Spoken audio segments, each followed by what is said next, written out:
Hello Skittles, welcome to RY Skits. So today I am doing another book review on a topic. This is my second video, so if I'm awkward, ignore it, and I am reviewing the Powerless series today. Now this review is going to be a little difficult for me because some people like it and some people dislike it. So this is kind of a controversial take and I am doing it today. So Powerless series by Lauren Roberts. We're going to get into the controversial things at the last of the video, and for now I'm just going to be reviewing all the books one by one. I'm doing a review spoiler-free and with spoilers, so let's start with the first one. Okay, let's go. Welcome to my YouTube channel. Once again, this is the Powerless series. I've given the link in description below. You can order, buy, and read it. And now I'm going to be beginning. So first, I did enjoy the book very much. It was not entirely original, but that's okay. We're going to be addressing that later. And the characters I felt were well developed. I really liked Kai and Peyton's chemistry, and that was one of the best points of the Powerless series. And yeah, I guess that's what it is. The world building was moderate, wasn't giving any fantasy or higher fantasy, and I did enjoy the Powerless series. But yeah, I'm going to be going to the plot now. So plot-wise, it was really nice. But I would say that this series, at least the first book of it, wasn't actually that original. It was a mix of both Red Queen and Hunger Games mixed together. And Lauren even said it herself that she took the inspiration. And so I'm going to be beginning with the plot. First, we have Peyton Gray, that is our main protagonist. And she is a thief in the kingdom of Elia in poor people section called Loot, and she loots loot. I mean the rich people in Loot. And then on the other hand, we have Kai, our prince and future enforcer of Ilya. That is very nice. And then when Kai comes here for any purpose to loot and then gets attacked by a bunch of random people, and Peyton saves him, and that gets their first impression of meeting. And Peyton's best friend is Adina, and we have Prince Kit, aka the future king of Elia, and so everything is going nice. These are the main four characters of the series, and we're going to be getting to the next of it. Also, before I get to the more of it, I'm going to just introduce you to these entire worlds. So this world of Elia is the elite kingdom of the world. The plague, that is a disease that once came by and then powered its people with magical powers that both the princes have, Kai and Kit, but our Peyton here doesn't have any power. She is powerless. That's the name of the book, Powerless. Adina, her best friend, knows it, but keeps it a secret, and she has been living as an ordinary her entire life. She disguises herself as a psychic, as her father taught her to, and then she lives in Loot, thieving. And her old father died when she was little, and that was done by the king of Ilya. That's what she believed. So she lives at Loot now. So she once had a home, but now she's living in Loot.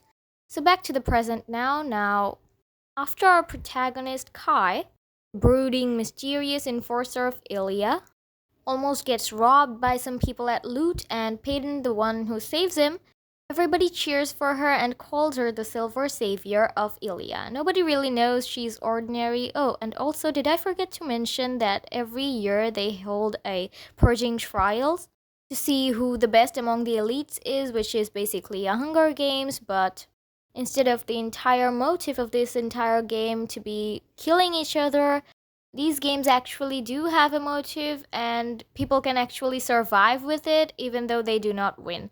And guess what?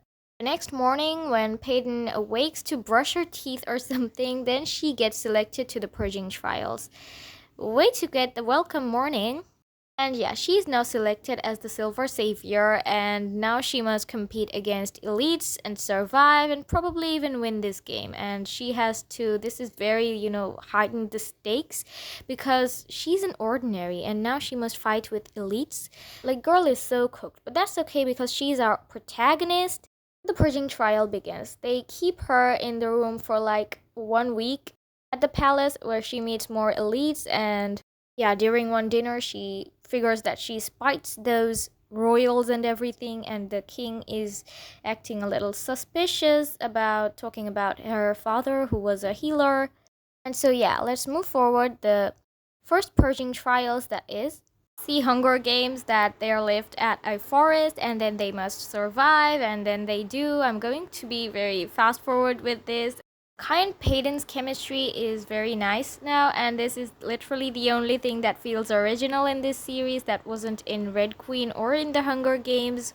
Okay, I'm going to be speaking like really fast now because I don't have so much time to explain like the entire series in detail. So the first trial was that, and then they did survive, and then let's go to the ball. And in the ball we have Kit, the prince who will be king, choose Peyton as his date, and Kai here, let's just say he's spewing with jealousy and yet accepts it, and the characters get to know each other well, and Peyton hires Adina as her seamstress, and yeah, that's how things are going. So in the second trial, they have to survive off a mountain.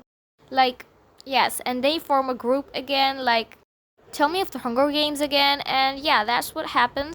They have to survive and kill each other and something like that, and then Kai lets her win, so that is a very nice move from him because apparently he wants Peyton to win and prove his father wrong that only Kai, the enforcer, or his son is supposed to win because those are citizens too, according to Kai, as a good prince that he is.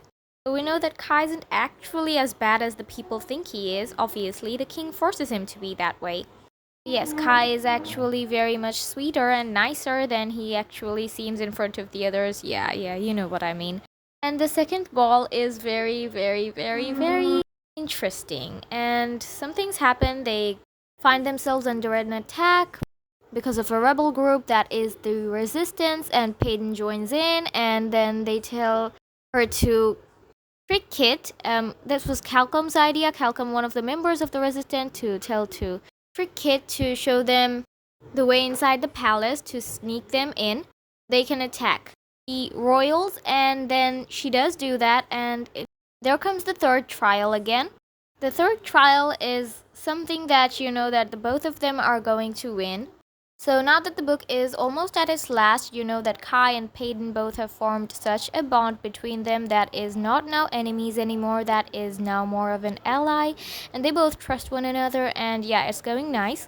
So they go through a maze, and when they come out, there is a prisoner, the king says, they need to kill in order to win. Oh, and guess what? All hell breaks loose as Peyton realizes she walks out first from the maze. See that the prisoner, so-called prisoner, is Adina, her best friend. How did she get here? There are like a million questions going on right now, but we don't get the answer to any of them because Blair, another very vicious member of the royals, daughter of the minister, and another contestant of the purging trials, murders her first.